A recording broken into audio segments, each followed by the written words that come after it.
is one of the probably top 5 run scorers in the minor league for the past 2 seasons, and some of the guys who've played ahead of him have not quite been the top 5 as well. So what does Sami needs to do more, to probably get in the playing 11 probably next year if he's retained? Yeah, look, I think, excuse me, sometimes it's just a balance of the side, what you've got, what players you've got, right-handers, left-handers, the style of play complementing each other. Sometimes not necessarily about that individual specifically. But look, to be honest, a tournament like this is very quick. One of the hallmarks of the Super Kings franchise is cohesion and consistency and going with the team and giving guys a chance. And at the start that decision was made, and we stuck with that team. But it could have been somebody else. I don't think there's anything specifically that he needs to do. It just really was about, there was 1 or 2 spots available, and those were the ones that were backed. Accumulation is called cricket. So one of the biggest decisions for today's game was setting Mitchell Santner at number 3 in your batting order. Can you talk a little bit about how that decision came about and what you were hoping for at least out of that role? Just trying to lock Mitch a bit. He's had a really good 6 months with the bat. He's played really well over in England. And just trying to find something a little bit different. Just unsettle the opposition, if you like. Keep them guessing from that perspective. Our objective was to take the game as deep as we possibly could. He was only going to go in the power play. After the power play, he wouldn't have. So it was just part of the thinking to make sure we got something out of the power play. We haven't done particularly well through that phase of the game, and it's a very important phase, obviously. So it was just really trying something different and unlock something of what Mitch can do, because he has been batting well, but we've battled a bit here. There's a lot of history between the Indians and the Super Kings over the years. Teams and players obviously know each other very well. Can you speak a little bit about how that factors into the match here today and the result? Yeah. Yeah, it's always, look, you never like losing the game, but I think the Indian guys would say they don't like losing to CSK or to TSK, and vice versa. I think it's a case of mutual respect. I think it's certainly from, if you look back on the history of where the franchises have come from, and obviously it's now moved here, they have been the 2 most successful franchises, and the games are always big.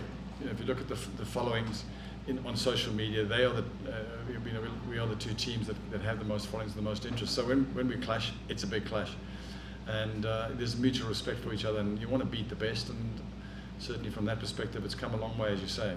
We've shared so many titles in the IPL, and whenever we're up against each other, it's a game that we want to win, and I know that's what they want to do. And as I said, it comes from a mutual respect for each other and the way that the franchises have played.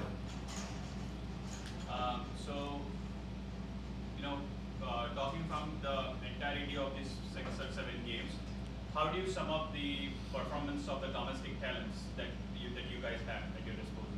I think the word I'd use is growth. I think that's, to me, has been really good to see guys grow. We haven't always executed as well as we'd like to. I don't think if we analyse back on our tournament, we've played great cricket.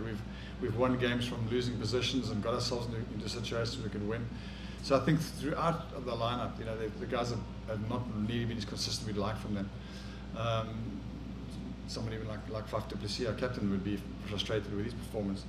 So it's been tough for the young guys to come in and play in that environment and be expected to perform, and they have. I think they've shown some great growth, be it with the bat or the ball, understanding tactics. I think a lot of it is about understanding whether with the bat, how do you impose yourself on the opposition, how do you create pressure, how do you take the game forward, and the same with the bowling. Tactically, I think there's been some great growth. I think it's very difficult to take some of the technical changes and install it in a period like this. And I think what will happen now is for them to take it over the next 12 months before next season and come back that much better as technical cricketers, that there's more dimensions to the game that we can use tactically. So we understand what they can do, and we try and fit into tactic, and the more that they've got to use, we will then use. But I think if I use the word, it would be the growth of them as cricketers and understanding. On the tell from the beginnings, Mitchell Santner came in at number 3 today. Can you just talk to me about why that technical change? No, maybe that one, sorry. Oh, okay, sorry. You go and then you go. Yeah, so minor league cricket, the tournament underpinning the major league is starting next week. Yes. So what would be TSK's role in it? Will you guys be sending scouts? Will you guys be working more on the players you already have on the roster? How is what's TSK's involvement is going to be? Knowledge about players is crucially important. It's not just about performance. You know, if you just look at a scorecard, you learn something, but you need to understand the way he runs the score, the way wickets are taken, and the way cricketers play. So there'll be definitely intelligence gathering throughout the year now on players. More questions will asked, and we understand what's required to win this tournament and grow as a team. So yeah, there will be gathering of information, not just about looking at numbers. That only gives you so much information, but understanding the way cricketers play. When you watch them play, you can understand those skills are transferable to this level, or what they need to do to move it. So I think that's an important aspect of their growth. Yes, a lot of intelligence gathering over the next period. Sorry, I got it. But most of the Sander have been kind of relatively economical throughout the tournament. Why do you think today they went? Sorry, who? Mohammed Wilson and Mitchell Sander today went for a little bit more runs than they had all tournament long. What do you think? Yeah, well, I think it was just really those 2 overs of mayhem. You know, I think they got in. You get into a situation with the game, you know what's got to happen in these 2 overs, and you either get the wicket or you don't. Mo probably will walk off saying the tactic was to take the game square, not to get hit down the ground, and he'll, I'm sure, say I bowled a bit full in that particular over. Up to then he'd be back of a length, a good length, difficult to read and difficult to play. So you can analyse from that perspective. So we always look, what is the tactic, what is the field placing, and then the execution. And in that situation, we still believe the tactic was right. It was a bit full. So from an execution perspective, he'll grow from that and learn from that.